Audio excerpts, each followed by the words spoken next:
우리 성경 봉독합시다. 우리 성경 봉독 마가복음 4장 우리 26절부터 29절입니다.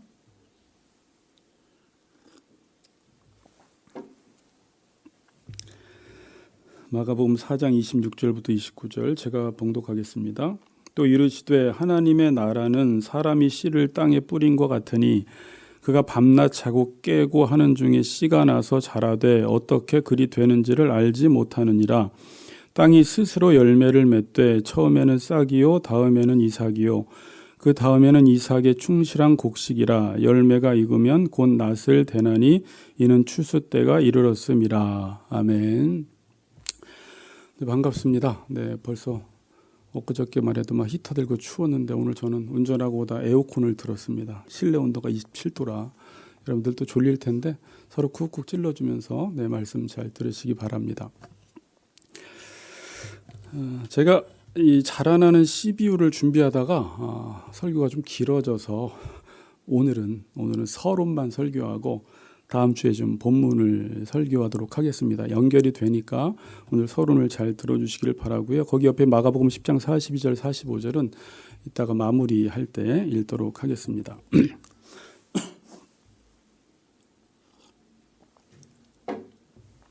자, 하나님의 나라가 뭐라고 했습니까? 하나님의 통치라고 했습니다. 그러니까 하나님이 통치하시는 곳이 하나님의 나라입니다. 하나님이 통치하실 때 그 백성이 그 통치를 받으면 그것이 하나님의 나라가 되는 것입니다. 그럼 하나님은 통치를 하실 때 무엇으로 통치를 하실까라는 것입니다. 무엇으로? 대통령들마다 통치 원리와 통치 철학이 있듯이 하나님의 통치 철학, 통치 원리, 통치법이 있는데 그게 바로 율법입니다. 율법. 하나님의 말씀으로 하나님의 백성들을 통치하십니다. 근데 율법은 하나님의 본성의 법입니다. 하나님의 본성의 법을 율법에 담으셨어요. 그래서 율법을 보면 하나님이 누구신지를 알 수가 있습니다. 지금 여러분들이 하나님을 경험하며 살려면 어떻게 해야 돼요? 하나님 보이지도 않고 영이신데 여러분들이 하나님을 경험하며 살려고 하면 그 하나님의 통치법인 율법을, 그게 하나님의 본성의 법이기 때문에 그 말씀을 따라 살면 여러분들이 이 자리에서 하나님을 경험하며 살아갈 수가 있는 것입니다. 자, 그럼 반대로 말하면 하나님의 나라는 말씀의 통치를 받지 않는 곳에는 하나님의 나라가 임하지 않습니다. 당연한 말이에요. 하나님의 통치가 없으면 하나님의 나라는 임하지 않아요. 아무리 기독교 국가에 있어도 화려한 교회 건물이나 성당에 있어도 가정벽마다 십자가를 10개를 걸어 놓아도 어떤 건물에 하나님의 교회라고 써 붙여도 하나님의 통치를 받지 않으면 하나님의 나라가 임하지 않습니다. 그러니까 하나님의 나라는 하나님의 통치를 받는 곳에 하나님의 나라가 임해요. 자, 이걸 풀면 어떻게 되냐면 한 사람이 그의 통치 앞에서 자기를 부인하고 자기 십자가를 지고 자신의 소유를 다 하나님께 내어드리는 곳에, 다시 말하면 자기 자신이 부인되어지고 죽어지는 곳에 하나님의 나라가 임한다라는 것입니다. 그러니까 하나님의 나라는 하나님의 통치를 받으면 임한다라는 그 말은 뭐냐면 우리가 하나님의 통치를 받기 위해서는 자기 소유를 팔아야 되고 자기를 부인해야 되고 날마다 자기 십자가를 져야 합니다. 그러니까 하나님의 나라는 자기가 죽어지는 곳에 하나님의 나라가 임하는 것입니다. 자, 민주주의는 주권이 국민에게 있기 때문에 대통령이 국민들을 위해서 통치하면 국민들이 원하는 것을 들어주기 때문에 민주주의에서는 대통령의 통치를 받아도 자기 죽어짐이 없습니다. 그렇죠. 그런데 하나님의 나라는 주권이 누구에게 있어요? 국민에게 있는 게 아니라 하나님께 주권이 있어요. 그래서 하나님의 뜻대로 그 백성들이 살아가려고 하면 하나님의 뜻 앞에서 자기의 뜻을 죽여야 하기 때문에 이 하나님의 나라가 이루어지는 곳에는 항상 자기 죽음이 발생하게 되는 것입니다. 그러니까 하나님의 나라는 내가 죽어지는 곳에서 하나님의 나라가 임하는구나라는 것을 우리가 알 수가 있어요. 자, 이제 이 부분이 아주 중요해요. 자, 예수님이 이루시는 하나님 나라 방식은 이 땅에 오셔서 예수님이 어떻게 이루셨냐면 자기 십자가를 지는 방식으로 하나님의 나라를 이루셨습니다. 자, 우리가 예수님의 삶을 보면서 어떤 생각이 들어요? 저 사람은 참, 저분은 대단하다, 성인이다. 여러분들은 아무리 따라하려고 해도 따라갈 수 없는 삶을 살아가세요. 그분은 이웃을 사랑하시되 죽기까지 사랑하세요. 이웃을 섬기는데요, 그분이 종처럼 섬기십니다. 그분은 산상설교에서도 말씀하셨듯이 오른뺨을 떼면 왼뺨을 돌려대는 분이세요. 속옷을 달라고 하면 겉옷까지 주는 분이세요. 그분은 죄인들을 위하여 자기 몸을 대속물로 줍니다. 그럼 우리가 예수님이 어떻게 저렇게 사셨을까? 나도 예수님이 살았던 삶을 한번 따라해 봐야 되겠다? 안 됩니다. 절대 저나 여러분들은 그렇게 살아갈 수가 없어요. 어떻게 예수님이 이러한 삶이 나오셨냐면, 물론 그분 안에 신성이 있지만 그분의 인성을 우리가 강조할 때 하나님의 통치 앞에서 날마다 자기 자신을 죽이셨기 때문에 새벽마다 기도하시고 그분의 뜻을 따라 한 걸음 한 걸음 사셨기 때문에 그 하나님의 통치가 임함으로 그의 심령 가운데 하나님의 말씀이 충만해서 그 말씀이 역사할 때 그러한 선한 삶이 따라오게 되었던 것입니다. 예수님은 하나님의 통치 앞에서 날마다 자신을 죽였습니다. 그래서 그러한 삶을 사셨고, 그러한 삶을 통해서 하나님이 누구신지가 예수님을 통해서 드러났던 거예요. 하나님의 영광이 드러난 거예요. 이게 하나님의 영광을 드러내는 원리예요. 예수님은 어떤 말까지 하셨냐면, 나를 본 자는 아버지를 보았다라고까지 말씀하세요. 집사님도 만일 하나님의 말씀에 온전히 순종하고 그분의 통치를 받으면 집사님 안에서 말씀이 일을 해서 예수님 비슷한 삶을 살게 되고, 많은 사람들이 집사님을 통해서 참 예수님 같다라고 하는 거 보면 하나님의 영광을 드러내는 삶을 살아가게 되는 것이에요. 예수님이 그러한 삶을 살아가신 것입니다. 예수님은요, 이 하나님 나라를 위해서 어떤 높은 자리에 올라가신 것도 아닙니다. 오히려 왕 삼으려고 할 때 그는 백성들로부터 등을 돌리고 도망가고 떠나셨어요. 어떤 권력을 손에 주신 것도 아닙니다. 그분은 정치판에 뛰어드신 것도 아니에요. 하나님 나라 운동을 하시기 위해서 사람들의 동의나 인정을 필요로 하시지도 않았어요. 그분은 하나님 나라 운동을 또 하기 위해서 사람들의 뒷배를 힘입고 그 일을 하지도 않으셨습니다. 예수님은 어떻게 사셨나 여러분들이 공관복음서를 가만히 보면요, 세상이 어떻게 가든지 사람들이 무엇을 요구하든지 예수님은 요한복음 17장 4절 말씀대로 아버지께서 내게 하라고 주신 일을 내가 이루어 아버지를 영화롭게 했어요. 그러니까 그분은 자기 역할, 자기 배역에만 충실했던 거예요. 하나님이 예수님을 이 땅에 보내주신 그 이유와 목적, 사명을 찾고 세상은 변하고 세상은 흔들리고 세상 사람들이 무엇을 하든지 어디로 가든지 자신의 배역 역할에 충실했다라는 거예요. 아버지께서 내게 하라고 주신 일을 이루는, 그러므로 아버지를 영화롭게 했다라고 이야기합니다. 그럼 예수님에게 주신 그 일이 뭐예요? 십자가 지는 일이에요. 그러니까 예수님은 결국 이 십자가 지는 일을 통해서 하나님 나라를 이루신 거예요. 자, 여러분 지금 뭐 더워요? 덥지는 않죠. 이게 이제 인간이 이해를 잘 못하는 거예요. 하나님 나라를 이루려면 십자가를 져야 한다. 이게 매칭이 안 되는 거예요. 그러니까 십자가는 지기 싫은데 하나님 나라는 맛보고 싶어요. 그러니까 하나님 나라를 맛보지 못하는 거예요. 이게 인간이 보기에는 너무 미련해 보이는 거예요. 십자가의 도가 멸망하는 자들에게는 미련한 것이요, 구원을 얻는 우리에게는 하나님의 능력이라 그랬어요. 그리고 사도 바울은 이 십자가를 깨닫고 나는 이 십자가 외에는 아무것도 알지 아니하기로 작정했다 그래요. 십자가에 이런 의미가 있습니다. 그러니까 하나님의 나라는 하나님의 말씀이 한 사람에게 뚝 떨어지면 그 말씀 자체가 그 사람의 육신의 욕망을 죽이는 동시에 그 심령 안에서 말씀이 살아남으로 하나님의 나라가 임하는 거예요. 그러니까 이게 성도의 삶이에요. 하나님의 말씀의 씨가 우리 가운데 떨어지면 이게 이제 고난으로 감지가 돼요. 우리의 삶 속에 내가 계속 죽어져요. 그러면서 동시에 말씀이 나를 살리는 거예요. 그러니까 내가 죽어짐과 동시에 살아나는 일이 성도들의 삶 가운데 계속 일어나는 것입니다. 그러니까 죽어지는 것 같은데 하나님의 나라를 맛보게 되는 그런 묘한 역설적인 진리가 우리 삶 가운데 이루어지는 것입니다. 자, 예수님 당시의 유대인들은 그들은 계속해서 구약에서 예언된 메시아를 고대했습니다. 기다렸습니다. 그리고 그를 통해서 하나님의 나라가 임하기를 고대하며 살았어요. 그리고 그 메시아가 왔습니다. 예수가 왔어요. 그럼 그 예수가 와서 하나님의 나라를 이루면 예수가 하나님 나라를 이루는 방식으로 그들도 하나님의 나라를 이루면 됩니다. 예수가 가신 길을 따라가면 돼요. 근데 문제가 뭐였습니까? 예수가 이루신 하나님 나라의 방식과 다르게 하나님 나라를 이루려고 했던 것입니다.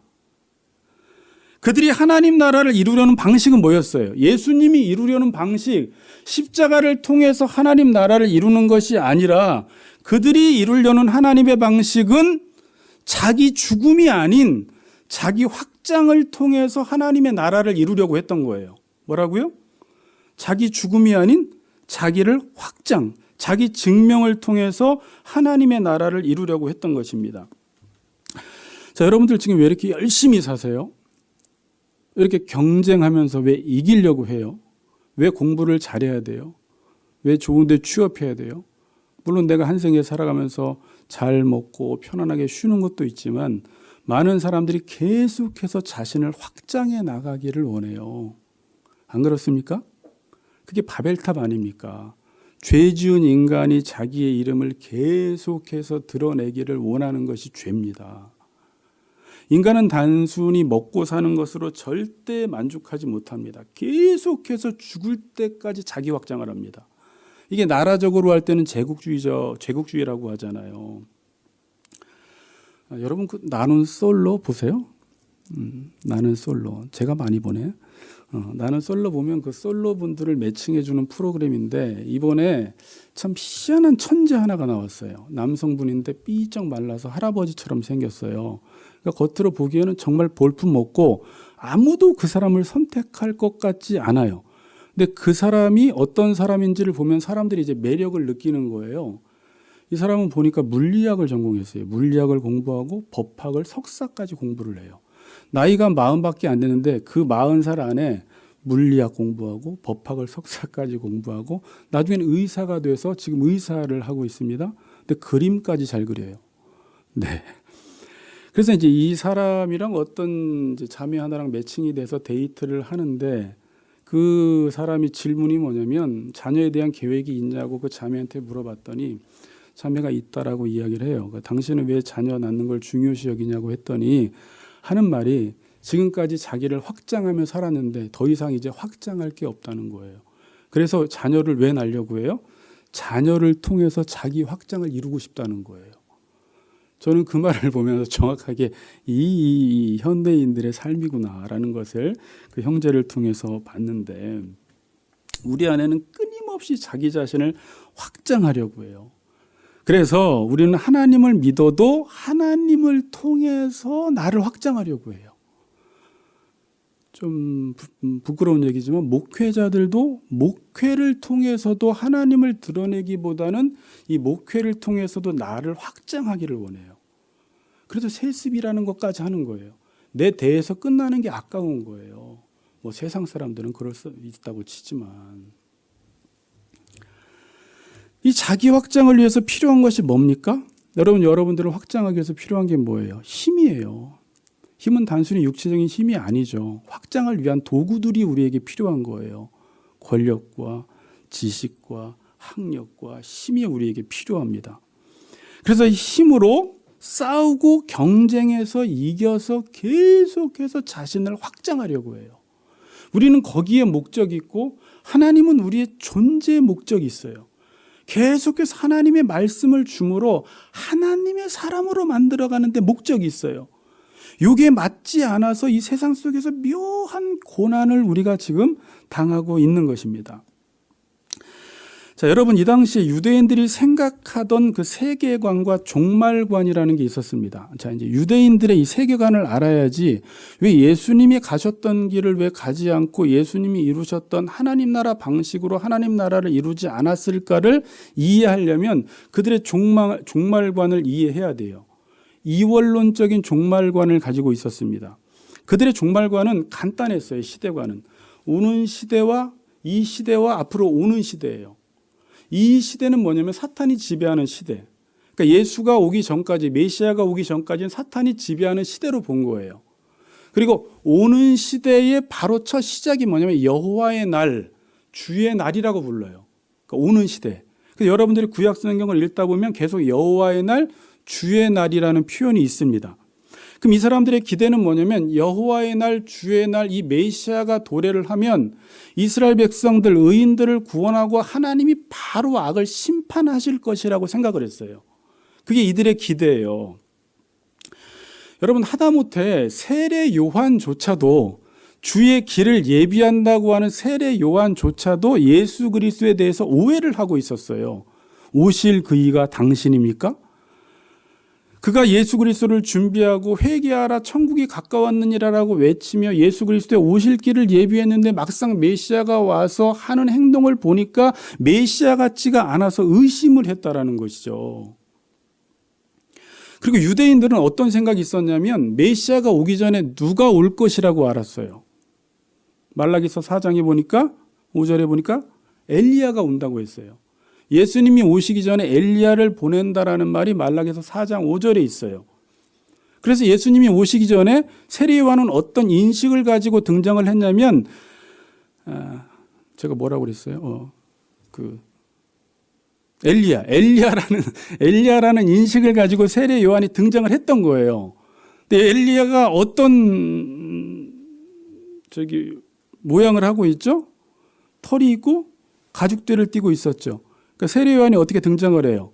아마 털이 없었던 것 같아요. 그래서 약대 털옷을 입고 가죽대를 띠고 등장을 했다라는 것은 자신이 지금 예수님이 오시기 전에 그 엘리야라는 인식을 가지고 등장을 했던 것이에요.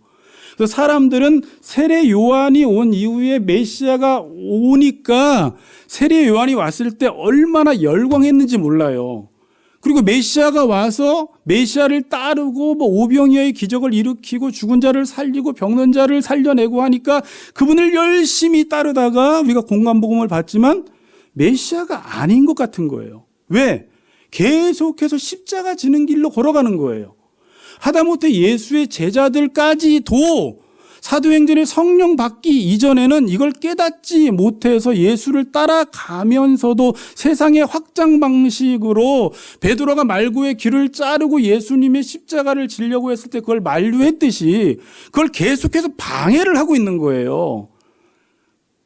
그래서 뭐라고 해요? 왜 네가 하나님의 애를 생각하지 않냐고 사람의 애를 생각하느냐라고 해서 꾸중을 들을 정도로. 그러니까 예수님은 하나님 나라 확장하려고 십자가를 계속 지고 가고 있는데 유대인들조차도 제자들조차도 하나님 나라 확장 방식은 십자가를 통해서 이루어지는 것이 못마땅한 것이에요. 세상 방식으로 자기가 확장되는 방식으로. 물론 예수님은 이 땅에 오셔서 악인들, 이 사탄의 나라를 정복하시고 죄인들을 구원하시고 해방의 역사를 우리에게 주셨어요. 영적인 차원에서. 근데 그들이 생각하는 건 뭐였어요? 그들의 현실 속에서 생각을 한 거예요. 이 메시아가 오면 우리를 지금 로마의 압제로부터 정치적인 해방을 주시고 의인들은 당장 구원하고 악인들은 심판할 것이라고 생각을 했어요.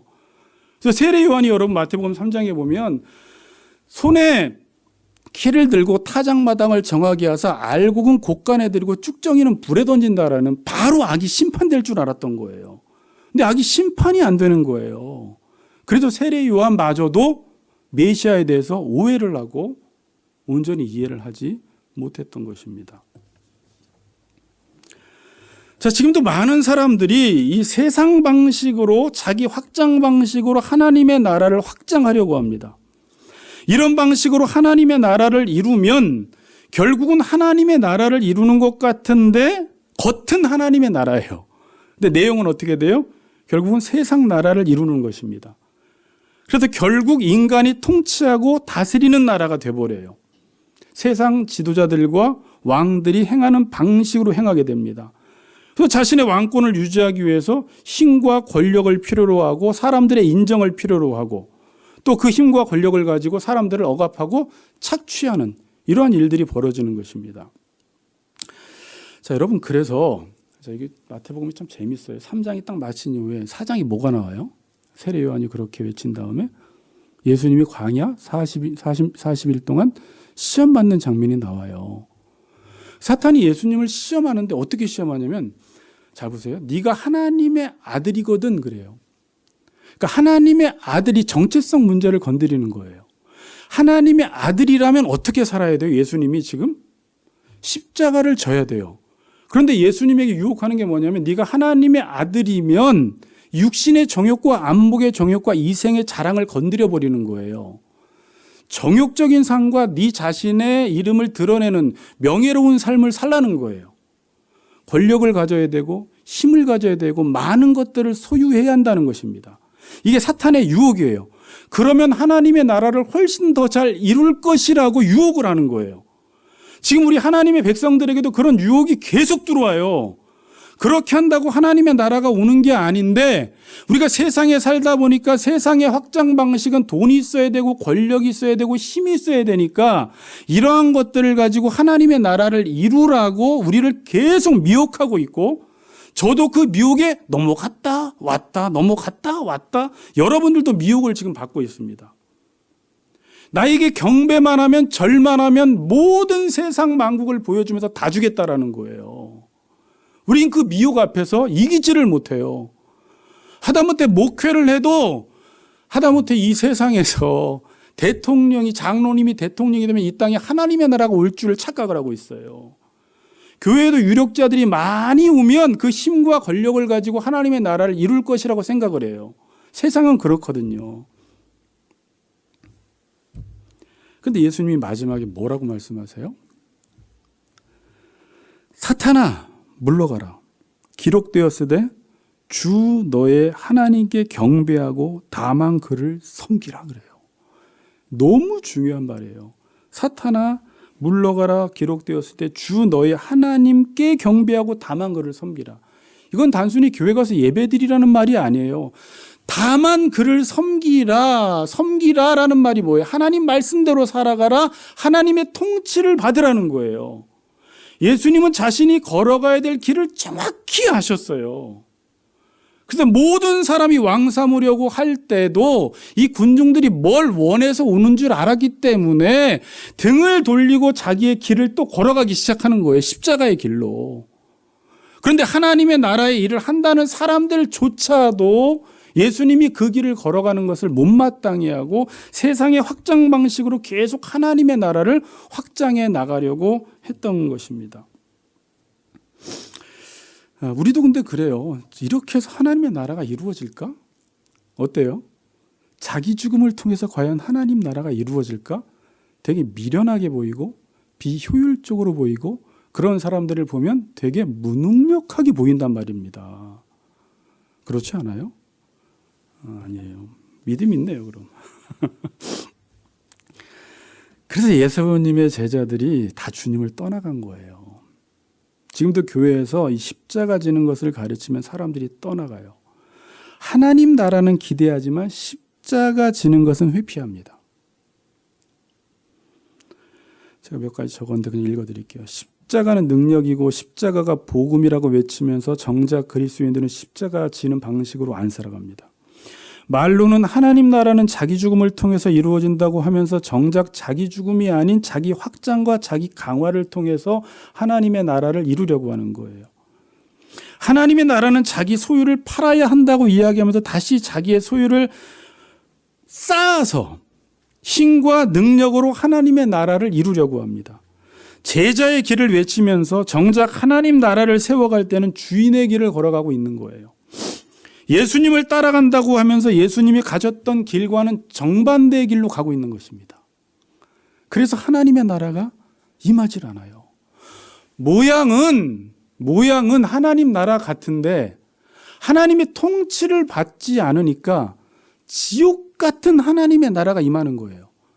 왜냐하면 여기 있는 모든 성도들이 다 자기 확장을 하려고 하면, 다 서로 높아지려고 하면, 서로 인정받으려고 하면, 서로 경쟁하면 이 안에서 싸움밖에 일어나지 않는 거예요. 교회에서 왜 문제가 일어나는지, 뭐가 중요한지를 우리가 알아야 돼요. 하나님의 나라는 하나님이 경영하시는 것입니다. 하나님의 통치 철학, 경영 철학은 뭐예요? 이 율법인데 율법은 사랑과 공의예요. 한마디로 십자가예요. 다른 사람을 살리기 위해서 내 자신을 내어주는 행위, 이 사랑으로 하나님은 이 땅을 경영하고 계세요. 하나님은 사랑과 공의와 십자가로 한 죄인을 살려내시기 위해서 자기 몸을 대속물로 주는 방식으로 하나님이 이 땅을 경영하고 계십니다.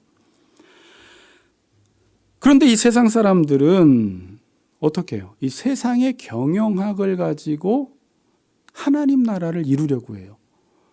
그러니까 세상에서는 경영학이 먹혀요. 왜? 세상에서는 효율적인 결과를 내야 되고 기업은 이윤을 창출해야 되기 때문에 여러 가지 마케팅이나 생산 관리나 이 조직 관리를 통해서 효과적인 결과를 내고 이윤을 내야 되잖아요. 그런데 잘 보세요. 우리가 경영학에 물든 부족한 기독교라는 책을 쓴 분도 계시지만 하나님 나라를 이루는데 막상 하나님 나라 이루는 방식을 하나님이 경영하시는 십자가로 한 사람을 위하여 자신의 몸을 내어주는 방식이 아닌 결과와 효율을 따지는 거예요. 그러니까 이 하나님의 나라는 사람이 중요해요. 한 사람을 살리기 위해서 우리의 자신을 내어주고 십자가를 지는 방식으로 이 하나님의 나라를 이루려고 하는데 이 세상의 경영 방식은 사람을 희생시키더라도 좋은 결과를 내고 이윤을 창출하라는 거예요. 이게 교회 안에 묘하게 짬뽕되어 있어요. 그래서 때로는 교회가 커졌는데 사람이 많아졌는데도 그 안이 평안이 없고 계속 싸우고 소송 걸고 늘 분열이 일어나는 이유가 뭐예요? 한 사람 한 사람을 보니까 그 한 사람 한 사람이 하나님의 통치를 받는 일에 실패를 하는 거예요. 외적으로는 하나님 나라 같은데 그 안은 완전히 세상 나라, 자기 왕국을 건설하고 있는 것입니다.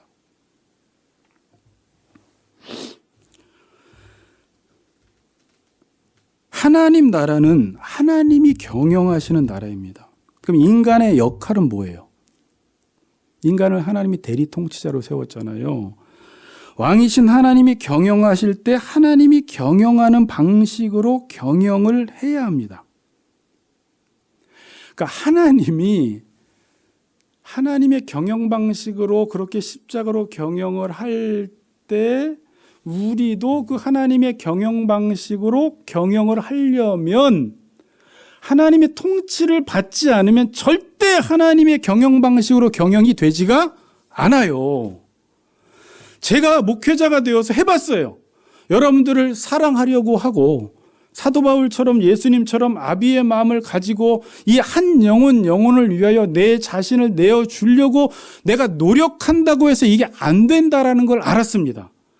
이게 언제 되냐면 제가 이 목회를 잘하려고 일을 잘하려고 할 때 그 일이 이루어지는 게 아니라 내 자신이 매일매일 하나님의 통치를 받고 그 말씀 앞에서 은혜를 받고 그 말씀 앞에서 내 육의 욕망이 죽어졌을 때 봤더니 성령 충만하고 말씀 충만해서 그 말씀이 어떤 영혼을 보았을 때 하나님의 마음을 나에게 주셔서 그 일들을 행하게 하시는 것들을 보게 됐어요. 근데 사탄은 계속 유혹을 해요. 외적인 확장과 외적인 성장 중요합니다. 그러나 그렇다고 하나님의 나라가 임하는 게 아니라 성도 각자 한 사람 한 사람이 하나님의 경영하시는 대로 우리도 경영하기 위해서는 먼저 해야 할 일은 경영하려고 노력하지 말고 하나님의 통치를 받으라는 거예요. 그게 그렇게 중요한 구약에서는 그래서 이 참 선지자와 거짓 선지자를 나눌 때 이 하나님의 어전회의, 하나님의 회의에 참여했느냐 안 했느냐에 따라서 참 선지자나 거짓 선지자가 나눠져요. 하나님의 회의에 참여한 선지자는 참 선지자. 이 하나님의 어전회의에 참여하지 않고 선지자 노릇을 하면 자기 마음에 있는 것을 전하게 되는 거예요. 자, 이 설교를 쭉 준비하다 보니까 무슨 생각이 났냐면 솔로몬이 1,000번제를 드린 이후에 하나님이 너무 솔로몬이 이쁘니까 솔로몬아 한 가지 소원만 말해라 라고 했더니 솔로몬이 왕으로서 하나님께 뭘 구해요? 듣는 마음을 구해요. 듣는 마음을. 그러니까 듣는 마음을 구했더니 하나님이 나머지 부귀 영화도 다 주셨으니까 우리는 마치 한국 전래동화에 나오는 것처럼 나무꾼이 도끼를 빠뜨렸을 때 금도끼냐 은도끼냐라고 했을 때 아닙니다. 내 도끼는 쇠도끼입니다. 그랬더니 금도끼 은도끼까지 주는 것처럼 이게 무슨 뜻인지도 모르는 채 하나님이 뭘 줄까 그러면 나도 솔로몬 따라 듣는 마음이요 그러면 하나님이 나머지도 줄 거라고 생각하는데 그런 마음이 아니라 솔로몬은 듣는 마음을 달라는 말이 왜 하나님의 마음을 그렇게 흡족하게 했냐면 하나님의 통치를 실현하고 싶다라는 말이에요. 하나님이 경영하시는 방식대로 나도 경영한다라는 말이에요. 그래서 선악 판단을 분별해야지 왕으로서 이 선악 판단을 바르게 해야지 이 땅을 다스릴 수 있기 때문에 듣는 마음을 달라고 했던 거예요. 왜?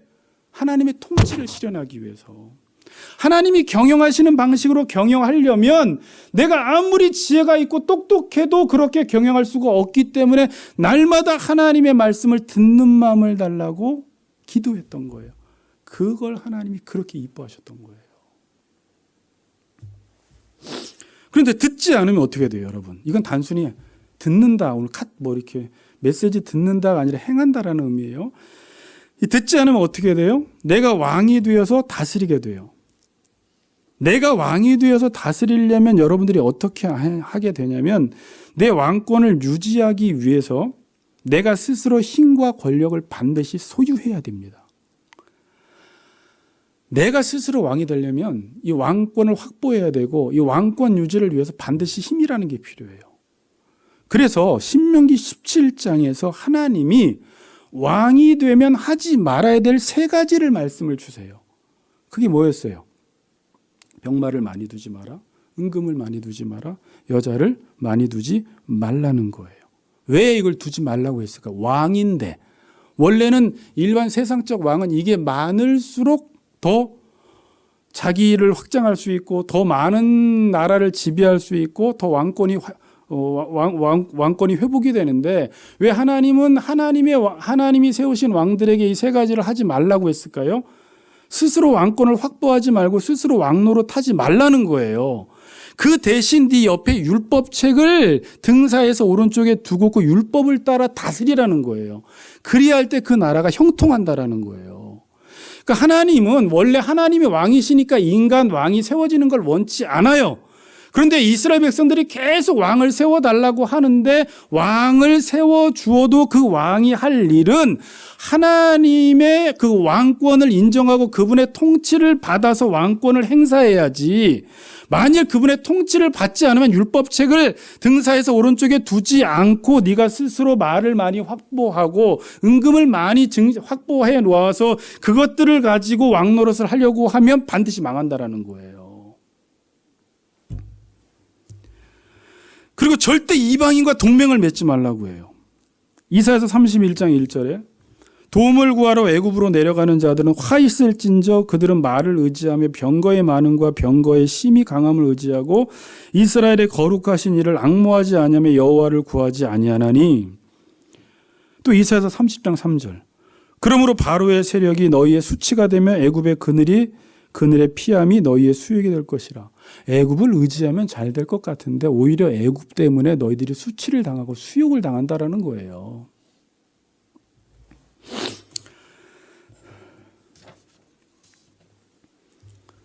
구약에서 왕 역할을 제일 잘한 사람이 누굽니까? 다윗이에요. 다윗. 구약에서 왕을 평가할 때 기준이 뭐예요? 여로보암과 다윗이에요. 여로보암은 불순종을 상징하고 다윗은 순종을 상징을 해요. 다윗 왕 때 가장 영토가 넓었어요. 가장 부강했어요. 다윗 왕 때. 왜 그런 거예요? 다윗이 하나님을 잘 섬겨서 그래요. 여호와의 종으로서 늘 여호와께 묻고 왕이 되었지만 늘 종으로 살았기 때문에 하나님께서 다윗 왕국을 그렇게 부강케 하신 것입니다. 근데 사람들은 착각을 해요. 다윗 왕국이 이렇게 부강케 된 것은 힘도 있고 권력도 있고 무엇도 있어서 이렇게 된 것이라고. 그건 하나님을 섬겼을 때 하나님이 결과적으로 주신 것들인데 우리는 그것에 초점을 맞춰요. 예수 믿는 사람들 중에 어떤 사람이 하나님을 잘 섬겨서 잘 되면 세상 사람들이 보기에는 그 하나님을 섬긴 것은 보지 않고 저 사람은 원래 똑똑했어. 집에 돈이 많았어. 학원을 많이 다녀서 저렇게 된 거야 라고 하지만 아니에요. 하나님을 잘 섬겼을 때 하나님이 그러한 결과들을 주신 거예요. 하나님을 섬기라는 것입니다. 하나님의 나라는 하나님이 경영하시는 나라예요. 그럼 우리가 해야 할 일은 뭐예요? 하나님의 나라를 이루기 위해서 목사님 서론을 오늘 들어보니까 별말 없습니다. 하나님의 통치를 받으라는 거예요. 하나님을 섬기라는 거예요. 하나님을 의지하라는 거예요. 이 말을 매일 하지만 이게 왜 중요한지를 오늘 다시 한번 설명드리고 싶었어요. 그리하면요, 여러분들이 무엇을 하든지요, 내가 하나님의 통치만 받으면 무엇을 하든지 어디로 가든지 내가 하는 그 모든 일이 하나님의 일이 되고 하나님의 나라가 이루어지게 돼 있어요. 그런데 내가 하나님의 통치를 받지 않으면 무엇을 하든지 어디를 가든지 자기 나라를 세우고 자기 왕국을 세우고 자기 확장을 해나가게 돼 있습니다. 교회 온다고 여러분들이 겸손해지는 것도 아니에요. 하나님의 통치를 받지 않으면 반드시 이 안에서도 자기 나라를 세우게 돼 있어요. 그래서 다윗이 죽기 전에 솔로몬에게 하는 말이 뭐냐면, 너 애국과 동맹을 맺어라, 군사력을 강화해라, 이런 말 하는 게 아니라 열왕기상 2장 1절에서 3절에 보면 다윗이 죽을 날이 임박하매 그의 아들 솔로몬에게 명령하여 이르되 내가 이제 세상 모든 사람이 가는 길로 가게 되었노니 너는 힘써 대장부가 되고, 여기부터 중요합니다. 네 하나님 여호와의 명령을 지켜 그 길로 행하여 그 법률과 계명과 율례와 증거를 모세의 율법에 기록한 대로 지키라. 그리하면 내가 무엇을 하든지 어디로 가든지 형통하리라라고 말씀하고 있어요.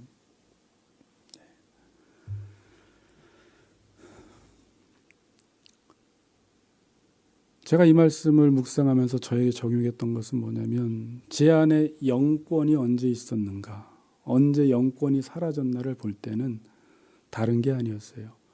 하나님의 통치를 받고 하나님의 말씀에 집중했을 때 하나님이 권세를 주시고 영권을 주셔서 그 한 사람을 통해서, 그 한 사람의 입에서 나오는 말씀을 통해서 영혼을 변화시키시고 하나님의 나라를 하나님이 이루어 나가세요. 또 우리가 하나님의 말씀에 통치를 받을 때 더 중요한 게 뭐냐면 하나님의 마음을 부어주세요. 제가 아무리 저 사람을 사랑해야지, 저 사람을 섬겨야지라고 해도, 십자가를 져줘야지라고 해도 항상 인간은 이해관계 속에서, 기브앤테이크의 관계 속에서 나에게 유익이 되는지 유익이 되지 않는지만을 생각하는 게 인간이에요. 그럼 언제 저 사람을 위해서 나를 내어줄 수가 있느냐? 내가 요즘 하나님의 말씀에 깊이 젖어 있을 때 하나님이 우리 마음속에 하나님의 마음을 부어주셔서 어느 날 보니까 사람이 긍휼히 여기게 되고 사랑하게 되고 오래 참게 되고, 이게 뭔 마음이지 했더니 하나님 아버지의 마음을 나에게 부어주신 거예요. 이 하나님 나라라는 것은 내가 뭘 열심히 일한다고, 내가 열심히 목회한다고 되는 문제가 아니라 목회자 자신 자체가, 성도 자신이 하나님의 통치를 받기만 하면, 다윗이 했던 말 너무 중요해요. 어디를 가든지 무엇을 하든지 그 모든 일이 다 하나님의 일이 되고 거기에 하나님의 나라가 임한다는 것입니다. 이 말씀을 붙들고 또 한 주간 저도 지금 여기에 집중하고 있는데 똑같이 설교 준비를 하지만 이런 마음은 생겼어요. 하나님 저를 다스려달라고, 하나님 저의 마음을 지켜달라고. 그래야 하나님의 마음을 부어주셨을 때 그 하나님의 경영 방식으로 우리가 하나님의 교회를 경영할 때 하나님의 놀라운 부흥이 일어날 줄 믿습니다. 한 주간도 하나님 나라를 경험하시는 우리 모든 성도님들 되시기를 주의 이름으로 축복합니다. 아멘.